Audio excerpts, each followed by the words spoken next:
আল্লাহকে সিজদা করেন, এই সিজদা আল্লাহর দরবারে কবুল হবে? কেন কবুল হবে না?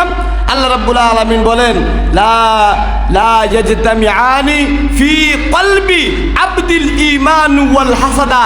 একটা মানুষ তার অন্তরের মধ্যে হিংসা এবং ক্ষমা রাখতে পারে না। কথা বলেন ঠিক কিনা?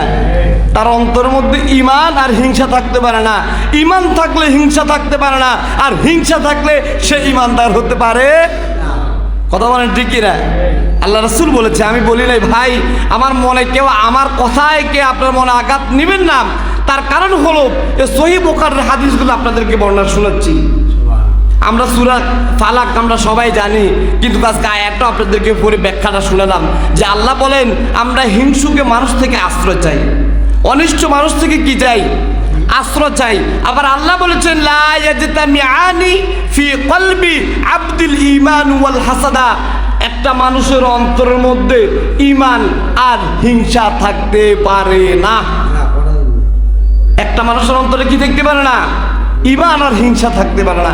এখন আমরা হয়তো যদি আমাদের মনে হিংসা থাকে তাহলে আমরা হিংসুকে মানুষ, আর নাই প্রতিবেশীকে দেখতে পারে না এমন মানুষ আছে না নাই?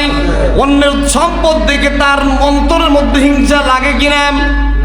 এরকম মানুষ আছে না নাই? ভাই ভাইয়ের ভালো দেখতে পারে না, ভাই ভাইয়ের বাড়িঘর দেখতে পারে না, ভাই তার অট্টালিকা সম্পদ অন্য ভাই তা দেখতে পারে না।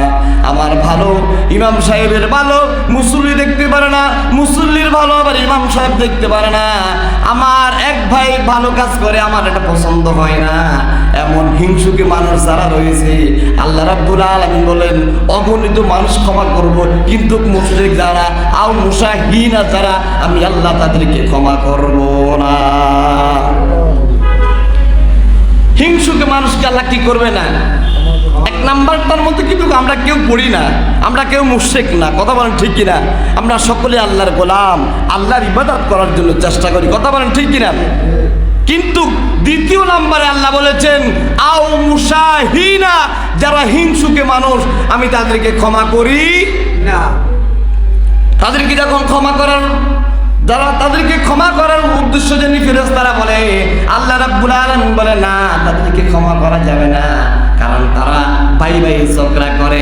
ভাই ঝগড়া যেই পর্যন্ত মিট হবে না ওই পর্যন্ত আমি আল্লাহ রাব্বুল আলামিন ক্ষমা করব না। আল্লাহু আকবার। ভাই কি হবে না?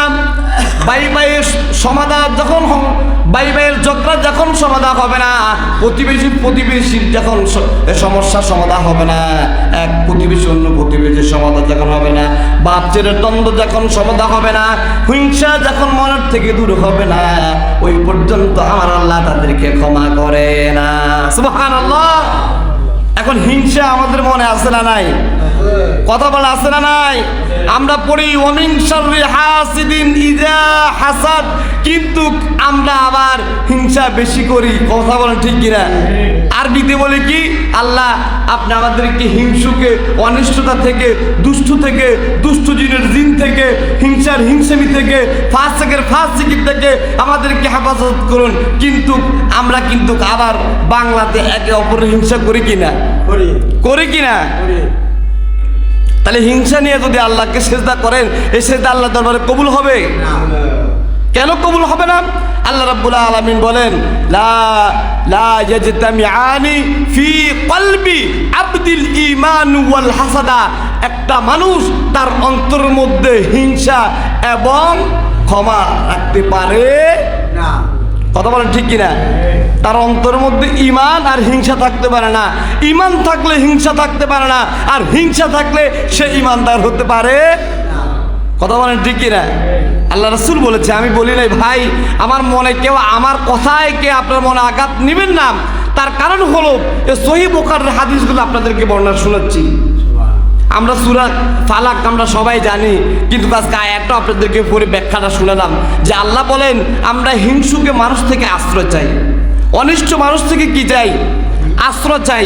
আবার আল্লাহ বলেছেন লা ইয়াজতামিআনি ফি কলবি আবদিল ঈমান ওয়াল হাসাদা। একটা মানুষের অন্তরের মধ্যে ঈমান আর হিংসা থাকতে পারে না। একটা মানুষের অন্তরে কি থাকতে পারে না? ঈমান আর হিংসা থাকতে পারে না। এখন আমরা হয়তো তো যদি আমাদের মনে হিংসা থাকে তাহলে আমরা হিংসুক মানুষ, আর যদি ঈমান থাকে তাহলে আমাদের অন্তরে ঈমান থাকতে পারে না। সম্মান রাসূল কারাম, হিংসা রাখবেন না। আপনার প্রতিবেশী কোন দল নিয়ে আছে সেটা পড়ে থাকুক, সে তার দল নিয়ে, আপনি আপনার দল নিয়ে থাকুন। আপনার এই দলের কারণে আপনার ভাইয়ের মাথাতে আপনি কোনোদিন আঘাত করতে পারেন না। কথা বলেন ঠিক কিনা ভাই? আপনার দল আসবে না, আপনার ভাইকে আপনি আঘাত করবেন, আপনি এটার ভোগান্তি দিতে হবে। আপনার প্রতিবেশীর মাথায় আপনি আঘাত করবেন, তাকে হত্যা করবেন, তাকে ষড়যন্ত্র করবেন, তাকে জেল জুলুমের ভয় দেখাবেন, এটার খেসারত কিন্তু আপনিই দিতে হবে। আপনার প্রতিবেশী যদি মারা যায়, জানাজা না হইল কিচ্ছু না হোক, জানাজা হইলেও সবার আগে আসবেন, মৃত্যুর সংবাদটা শুনে আফসোস করবেন, করবেন কি না? সম্মান রাসূল কারাম, আল্লাহ রাব্বুল আলামিন আমাদেরকে হিংসা থেকে হেফাজত করে, সকল বলুন আমিন। আর আল্লাহ রাসূল সাল্লাল্লাহু আলাইহি সাল্লাম বলেন, লা ইয়াজালুন নাসু বিখাইরি মা লাম ইয়াতাহাসাদু। মানুষ অতক্ষণ পর্যন্ত আল্লাহর কল্যাণে থাকে যতক্ষণ পর্যন্ত সে এক ভাই আরেক ভাইকে হিংসা করে না। কন্যা সুবহানাল্লাহ। কতক্ষণ পর্যন্ত? যেই ব্যক্তি এক প্রতিবেশীকে হিংসা করবে না, যেই ব্যক্তি তার ভাইকে হিংসা করবে না, যেই ব্যক্তি তার বাবাকে হিংসা করবে না, যেই ব্যক্তি তার বোনকে হিংসা করবে না, যেই ব্যক্তি তার কথার হাসি, মুখের হাসি, কথার সাথী, চলার সাথী ভাইকে হিংসা করবে না, অতক্ষণ পর্যন্ত সে আল্লাহর কল্যাণের মধ্যে থাকে। কন্যা সুবহানাল্লাহ।